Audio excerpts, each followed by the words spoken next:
Je suis Buzz l'éclair. Je viens en... Parce que c'est tout ce que ce film m'inspire. C'est un gros prout, ce film. Ce film, plus qu'une déception, c'est un acte manqué. Car je pense même à ceux qui ont aimé, et je pense que ce film n'est pas ouf. Objectivement. Bon, après, je suis pas trop déçu, hein, parce que je l'ai vu grâce à la fête du cinéma, à 4 €. Je l'ai vu avec un pote, donc au moins j'ai pas souffert tout seul, parce qu'il a pas aimé non plus. Et dès la première bande-annonce, bon, lui il a dû être déçu parce qu'il l'attendait, moi non. Vraiment, ce film ne m'intéressait pas du tout, et là, je suis vraiment allé le voir parce que, j'étais pas tout seul, et 2, c'était à 4 €. Voilà. Mais franchement, niquer une place pour ça, ça m'aurait bien fait chier. Donc je compatis avec ceux qui l'ont vu plein pot. Ça doit être triste. Vous l'avez donc deviné, je vais vous parler du film Buzz l'éclair, vers une planète et c'est tout. Je vais y venir parce que c'est quand même le gros point qui a fait chier le pote avec lequel je suis allé le voir, c'est que tu suis un ranger de l'espace qui reste bloqué sur une planète. Bon, lui il a trouvé ça décevant. De toute façon, moi j'étais parti clairement pour pas aimer le film parce que dès le début j'avais des problèmes.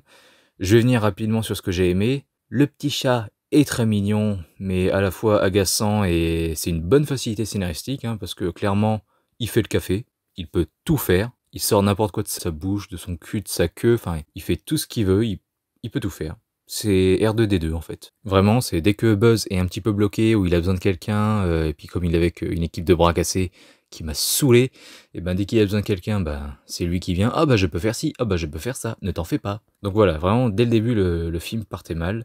De toute façon, c'est pas une déception comme je l'ai dit puisque je ne voulais pas le voir. J'aime les Toy Story, y a pas de souci, mais vraiment grosse déception et franchement, les 1h50 ont été très très longues, vraiment. Pourtant la veille, j'ai vu Elvis au matin, 2h40, et même si j'ai pas foncièrement accroché, c'était quand même intéressant. Et les 2h40 m'ont pas paru aussi longues. Vraiment. Même The Batman, 2h57, bon. Comme j'ai dit dans un commentaire, quand t'as envie de pisser, si ça paraît long. Mais je l'ai vu 2 fois et c'était pas long du tout, quoi. Lui, franchement, c'était laborieux. Pour l'évacuer tout de suite, alors dès le début, il y a un petit fanservice. Voilà, c'est mignon, c'est un petit clin d'œil. Il fait sa petite phrase, la première phrase, enfin, l'une des premières phrases qu'il dit dans Toy Story premier du nom. Le sol semble pour le moins instable.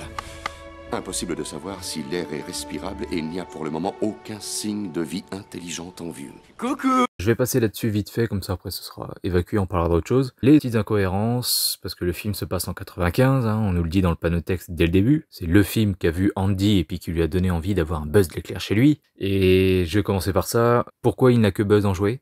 Bon, vous allez me dire c'est ses goûts, tout ça, mais dans le 2, on voit bien Hal, la ferme aux jouets, donc un magasin, qui vend des Buzz éclairs, et il y a aucun autre jouet du film.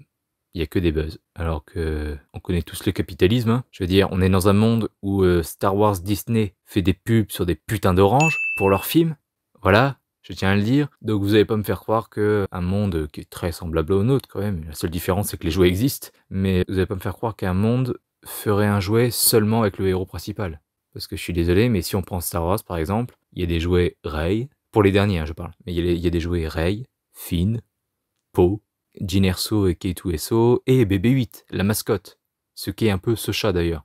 Cette petite mascotte rigolote et toute mignonne qui sait tout faire. Donc déjà là-dessus, c'est pas vraiment cohérent. On peut imaginer, voilà, comme pour les films de comics où on dit on peut imaginer, je vais faire pareil, on peut imaginer que seul le jouet Buzz s'est vendu. Pourquoi pas? Et enfin, un petit incohérence, c'est vrai, encore un truc bien pensant fait à la Disney, fait à la corporation, fait à la multinationale. Donc c'est jeté comme ça à la va-vite et puis on s'en branle, c'est juste pour tirer des bons points, pour être bien noté sur Twitter. Et ben, t'as 2 lesbiennes dans ce film, et elles ont un gosse, et je veux bien. Mais si ce film est sorti en 95, alors il y avait Friends en 94 qui l'avait déjà fait, oui, mais Friends c'est pas vraiment pour les gosses, mais dans les films d'animation, séries animées, c'est peut-être un culte, vu que j'en regarde pas beaucoup, mais enfin vraiment à destination pour les gosses, me sortez pas South Park ou des trucs comme ça, mais il y avait pas vraiment de personnages ouvertement gays. Bon là ils s'embrassent pas, mais faut être con pour pas le deviner vu qu'ils ont quand même un enfant ensemble, et c'est pas cohérent avec l'époque 95 où on faisait pas ça. Donc voilà, c'est pas cohérent, mais ils ont voulu le faire pour se servir des personnes comme d'hab, et puis pour se faire bien voir comme je dis. Mais bon, c'est pas grave, les gens vont y apprécier de toute façon. Mais là où ça me pose un problème, c'est que du coup c'est déjà pas cohérent avec l'époque, mais bon, ça, à la limite, ok. Mais en soi, c'est pas vraiment une colonie, leur vaisseau. Il y a des gens cryogénisés, mais c'est pas vraiment une colonie, de ce que j'ai compris, c'est des explorateurs, donc t'as pas vraiment l'impression que c'est des vaisseaux de colonie. Et ça se voit, quoi, ils voulaient pas rester pour s'implanter sur cette planète, mais ok. Sauf que dans les colonies, les gays eux-mêmes le disent, voici un extrait. Ils étaient gays? Il y avait un couple gay? Vous avez mis un couple gay dans une mission de colonisation spatiale? Comment dire, ça va être compliqué, non? Et donc, comment dire, imaginons c'est bien un vaisseau de colonisation et j'ai mal compris, je prends pas des gays pour un vaisseau de colonisation. Alors, le pote avec lequel je suis allé le voir et qui était d'accord avec moi sur la bien-pensance, il était pas d'accord avec cet argument-là que je vais sortir, c'est que, voilà, t'amènes pas des gays dans un vaisseau de colonisation, parce qu'il m'a dit, oui, mais s'ils sont bons, si on a besoin d'eux, de leur talent, de leurs dons, enfin voilà, je veux bien, mais à ce moment-là, dans un vaisseau de colonisation, autant prendre des gens qui peuvent se reproduire et qui sont bons. Je veux dire, ça existe, hein. Et que ce soit un vaisseau de colonisation ou pas, si elles sont gays, comment elles ont eu leur gosse? Vous allez me faire croire qu'ils ont amené une banque de sperme? Je trouve ça un petit peu discutable. Ou alors ils ont fait un plan 1-3, mais c'est pas du tout ce que j'ai envie d'imaginer, pas du tout ce à quoi j'ai envie de penser en regardant un Pixar en fait. Mais bon, ok. Sinon, la toute première séquence, vraiment au tout début, les 2 premières minutes, quand Buzz atterrit sur la planète, enfin, il sort pour explorer une petite jungle et tout. Donc, il dit sa petite phrase, le sol semble instable, aucun signe de vie intelligente en vue. Et à partir du moment, alors j'ai oublié son nom, donc désolé, mais à partir du moment où il y a sa copine noire qui débarque, quand j'ai vu leur échange et tout, je me suis dit, oh putain, ça va être comme ça tout le temps, un film léger avec de l'humour pas drôle, et direct ça m'a saoulé, surtout quand en plus t'as le bleu du coup, le petit jeune là, la recrue, qui débarque. Direct j'ai vu dans quoi ça allait et puis je savais que ça allait pas me plaire quoi. Parce que vraiment si je peux y venir tout de suite, c'est pas drôle du tout. Vraiment le film a essayé ici et là dans le film, plein de moments, avec plein de personnages, de faire des situations drôles, mais c'est drôle à aucun moment. Il y a peut-être une fois où j'ai soufflé du nez. Voilà, là, même ça, je l'ai même pas fait. Mais sinon, qu'est-ce que c'est nul. Limite, je préfère les blagues gênantes au Marvel. Parce que là, au moins, certes, elles te saoulent, mais au moins t'as de l'émotion. T'es pas juste impassible, poker face. Au moins. Ça reste nul, hein, mais au moins je préfère ça, parce que t'as de l'émotion. Tu vis quelque chose. Ensuite, un truc où je suis partagé. Alors déjà, j'adore les anneaux de décélération.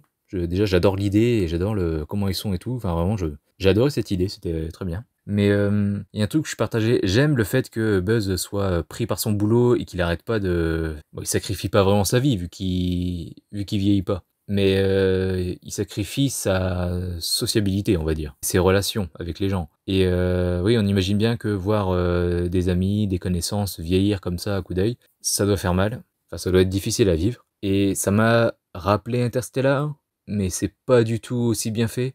Parce que dans Interstellar, même si on connaît pas vraiment plus les personnages, là au moins on a de l'émotion. Parce que déjà on s'y attend pas, ça nous fout un coup. Enfin, on s'y attend pas. On ne le voulait pas. Et disons que les personnages, enfin, c'est un enjeu en fait. Il faut pas qu'ils restent longtemps sur cette planète, si vous avez vu Interstellar. Parce qu'ils savent que les années passent vite et voilà. Il y a un enjeu avec les personnages, notamment le héros principal, parce que ses enfants grandissent.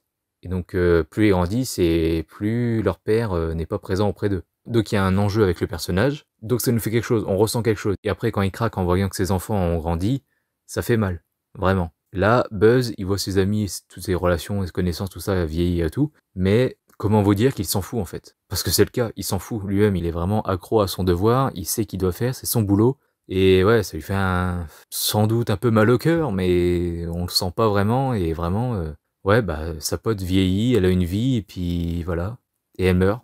C'est pas spécialement triste, surtout que bon, mourir de vieillesse, c'est plutôt bien. C'est une mort cool, je dirais, c'est pas la plus horrible qui soit. Donc on peut même pas être triste pour elle là-dessus. Ce qui est bien, c'est qu'il a pas pu lui dire au revoir une dernière fois. Et aussi que dans sa tête, Buzz, il doit se dire que il a failli à sa mission parce que elle est morte sur la planète, elle a pas pu revoir la planète Terre avant de mourir. Mais bon, de ce qu'on voit, elle a bien profité, donc ça n'a pas l'air d'être une mauvaise nouvelle si terrible que ça. Mais bon, si ça vous a touché, tant mieux, mais en ce qui me concerne, moi non, je pourrais pas t'investir, surtout qu'on la connaît à peine, quoi. On l'a vu 10 minutes et puis c'est tout, quoi. Ça doit être son ami, je m'en branle un peu, quoi. Ensuite, on est d'accord, le chat est tout mignon, pourtant c'est un détesteur de chat qui vous dit ça. Il est mignon, il est sympathique et tout, t'aimerais en avoir un, mais bien sûr que ça n'existe pas, des trucs aussi intelligents. Mais franchement, ouais, il fait le café, hein, quand même, hein. Je l'ai dit tout à l'heure, mais vraiment, c'est vraiment un jouet qui trouve toutes les solutions à chaque fois. Vraiment, devant le cinéma, j'étais en mode Éric Zemmour, quoi. Ben voyons, ben voyons. Dès qu'il trouvait un truc, j'étais oh là, ça m'a saoulé. Mais oui, bien sûr, il est mignon et puis Disney arrivera à vendre des jouets. Ensuite, en voyant que le film était pas si ouf que ça, mais pas forcément désagréable, quand il faisait des allers-retours comme ça, et puis que le temps avançait, au bout d'un moment, il vole le vaisseau et tout pour utiliser une dernière fois, enfin, pour essayer son truc une dernière fois. Et franchement, jusque-là, je détestais pas, hein, c'était pas ouf, mais je me disais, ça va, c'est plutôt pas mal. C'est vraiment après, quand il revient, où vraiment c'est à chier, quoi. Vraiment. Parce que quand il revient 22 ans plus tard, tout a changé. Tout est plus gris et puis plus tout brumeux. Enfin, vraiment, tu sens que la planète a pris un coup parce qu'elle a été attaquée. C'est vraiment, j'ai l'impression, direct, quand j'ai vu la brume et tout, puis les nuages gris, je me suis dit, putain, j'ai l'impression d'être dans un film de Snyder tout à coup. Et quand il débarque et tu vois qu'il n'y a plus personne, c'est limite un petit peu angoissant. Tu te demandes qu'est-ce qui s'est passé. Et quand tu comprends qu'ils se sont fait attaquer, mais qu'il y a un dôme laser qui les protège et qu'en fait, il n'y a plus personne, mais ils sont encore là, ils sont encore en vie, en bonne santé, tout ça, très décevant. Tu penses qu'en fait, tu vas devoir s'infiltrer, tout ça, parmi les méchants, et puis battre les méchants. Vraiment, je me disais, ah, ça va être mieux. Bah non, parce qu'on lui colle des cons sur le dos, une équipe de bras cassés, pas drôle, vraiment chiante. Bon, la surprise, c'est que Chantal là-dessous a prêté sa voix. Et vraiment, j'adore cette femme, j'adore sa voix, j'adore sa façon de parler, je l'adore, tout simplement. Elle et Amanda Lear. Amanda Lear, celle qui fait Edna dans Les Indestructibles. J'adore leur voix, j'adore les entendre et c'est dommage qu'on les voit pas plus que ça, mais bon, tant pis. Mais voilà, c'était une bonne surprise parce que j'avais pas vu la seconde bande-annonce, parce qu'apparemment elle est dedans, donc je savais pas. Donc vraiment très bonne surprise, j'étais content, elle fait rire parfois, mais bon, vite fait quoi. En fait, c'est pas tant les blagues, en fait, c'est juste ce qu'elle dit, sa façon de parler, en fait. C'est vraiment Chantal là-dessous qui nous fait rire, en fait. C'est pas le personnage, c'est Chantal là-dessous. Donc heureusement qu'elle était là, un petit peu. Mais bon, voilà, comme je dis, elle pouvait pas non plus écrire les dialogues, changer les scènes, hein, évidemment. Elle devait faire du mieux avec ce qu'elle avait, donc c'était pas trop mal, mais voilà, c'était pas ouf non plus, vu que le film est vraiment moyen, mauvais. Mais vraiment, ouais, cette équipe de bras cassés qu'on impose à Buzz, que les scénaristes et le réal a imposé à Buzz, c'est vraiment pas du tout un cadeau. Ils m'ont cassé les couilles, ils sont drôles, à aucun moment ils sont juste chiants en fait. En revanche, le seul bon point, c'est que maintenant, grâce à eux, grâce à ce film, grâce à eux, je comprends enfin le problème qu'a Durandal avec les Gardiens de la Galaxie. Je n'ai pas du tout ce problème parce que pour moi, ça reste quand même sérieux. En fait, ils sont pas gaffeurs dans les Gardiens, ils sont juste cons, ils s'entendent pas, ils s'engueulent tout le temps, ils sont désagréables, voilà, ils sont cons, clairement. C'est des sales cons. Là, c'est juste des abrutis en fait. T'as l'impression, limite, et c'est peut-être parce que je les ai vus il y a pas longtemps, mais t'as l'impression d'avoir les mignons avec Buzz l'éclair quoi. Ils sont aussi cons. T'as un moment, il lui balance des clés, l'autre il est pas foutu de les rattraper, elle tombe à terre, évidemment ça actionne le camion qui klaxonne et ça réveille des bêtes qui vont les attaquer. Dès qu'ils rentrent dans ce film, ces personnages-là, dès qu'il y a une merde, enfin une couille, c'est de leur faute. Tout le temps. Il y a même un moment, un gag où il prend quelque chose dans un distributeur et juste après ils se font attaquer par Zurg qui les a trouvés. Limite, je me demande si c'est pas lui qui les a fait repérer en faisant tomber le distributeur. J'exagère hein, vu que c'est pas montré, mais limite tu pourrais dire ça quoi. Pareil pour le moment où ils sont enfermés dans les cônes rouges. Alors les cônes rouges, l'invention, le truc, enfin j'ai trouvé ça sympa, c'était bien fait et tout, je trouvais ça plutôt pas mal. Encore que, tu vois ça, t'as l'impression qu'ils sont en prison mais qu'ils peuvent quand même se déplacer. Vraiment, c'est une prison où on te donne les clés. Hein. C'est un peu con comme concept, mais je veux dire, le rendu que ça fait, c'est vraiment très beau, je trouvais ça très bien. Parce que c'est à la fois une espèce de laser, mais t'as l'impression que c'est du verre, mais en même temps, quand ils le touchent avec leurs mains, ça se... Comment dire, ça se plie, enfin c'est un peu mou, enfin je sais pas vraiment dire, mais voilà, c'est malléable en gros. Donc voilà, j'ai trouvé la conception du truc plutôt sympa. Mais encore une fois, s'ils se font enfermer dans ces cônes-là, bah c'est parce que les personnages sont cons. Encore une fois, vraiment c'est chaque fois quoi, tout le temps dans le film, dès qu'il y a un truc, c'est à cause d'eux.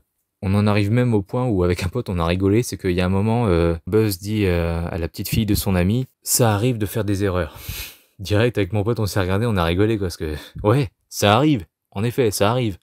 Mais pas tout le temps, tous les 5 minutes. Enfin, vraiment, ils m'ont saoulé ces personnages et je n'ai pas du tout envie de revoir ce film. Absolument pas. Limite, en plus, c'est incohérent avec ces personnages parce que tu te demandes, mais pourquoi Buzz ne s'énerve pas? Parce que dès le début, dès la première scène, on lui a introduit une espèce de bleu alors qu'il reste pas longtemps dans le film, forcément. Il vieillit puis il meurt sans doute, même si on le voit pas vieillir. Et tu vois qu'au début, Buzz n'a pas envie d'être avec lui. Et là, il est obligé de se farcir ces crétins, vraiment ces abrutis. Et à la fin du film, vous allez me faire croire qu'il évolue. Alors c'est clair, il évolue. Là, il va à nouveau prendre des cadets, les former, tout ça, d'accord. Mais vous allez me faire croire que ces personnages-là l'ont fait changer d'avis. Et que maintenant, il a envie de travailler en équipe. Je refuse de le croire. Là, la Pixar, tu te fous de ma gueule. Et enfin, un petit clin d'œil que j'ai chopé. Alors je sais pas si c'est vraiment un clin d'œil, Ils se sont dit, ah, seuls les vrais fans reconnaîtront, et puis ils vont élaborer des petites théories. Alors déjà, il y a déjà la Pixar Theory, qui disent que tous les Pixar sont liés. On pourrait dire presque qu'ils sont vraiment liés, parce que dans ce film, t'entends un bruitage qu'on entend dans Wall-E. Et en fait, je sais pas si c'est, par exemple, comme le cri William, d'ailleurs, qu'on entend dans ce film. Je sais pas si c'est juste une banque de sons, et puis on l'entend, et puis voilà. Ou par exemple, les bruits des sirènes dans Harry Potter 4. Je ne sais plus dans quel film, mais je suis sûr de l'avoir entendu dans un autre film.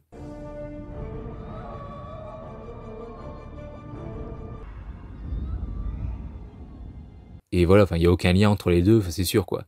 Mais peut-être que là, comme c'est deux films Pixar, les films sont liés, et puis voilà, ils nous montrent avec ce petit élément qu'ils sont liés, parce qu'il y a le même effet sonore, ou alors c'est juste qu'ils ont pris le même son dans cette banque sonore, et puis voilà, quoi. Il n'y a rien à théoriser.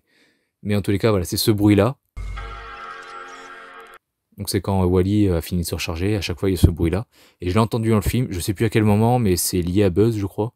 Et voilà, c'est tout, c'était un petit clin d'œil que j'ai chopé. Et enfin, théorie intéressante d'un pote, c'est que est-ce que c'est vraiment un film Pixar? Alors j'étais pas vraiment d'accord au début parce que je pensais qu'il voulait dire ça en mode c'est impossible qu'ils chutent, qu'ils échouent, c'est obligé que ce ne soit pas un film de Pixar. Non, en fait il a des arguments plus intéressants. C'est en gros déjà le ton, l'humour et les nullités des blagues, vraiment c'est la première fois que je vois ça dans un Pixar. Je les ai pas tous vus, mais on va dire, admettons il y en a 20, j'en ai vu 17. Jamais j'ai vécu ça. Vraiment, même ce film est pire que le Voyage d'Arlo, parce qu'au moins le Voyage d'Arlo, j'ai envie de le revoir pour réessayer. Je l'ai vu qu'une fois au ciné, donc en 2015. Lui, non, c'est sûr, j'aime pas. Même en réessayant, je vais pas aimer. Et donc, c'est vrai qu'entre l'humour, le côté, ils refont un film sur un personnage d'un film qu'ils ont déjà fait, alors qu'ils ont dit qu'ils arrêtaient les suites. Certes, c'est pas une suite, mais vous voyez ce que je veux dire un petit peu. Et aussi la petite mascotte toute mignonne, donc le petit chat, qui servira bien à Disney à vendre des jouets, qui sait tout faire, c'est un animal. Enfin, vraiment, c'est vrai que ce film respire le Disney. Et puis, de toute façon, même moi, avant, au début, je pensais que c'était vraiment un film Disney et pas Pixar. Mais finalement, si. Et vraiment,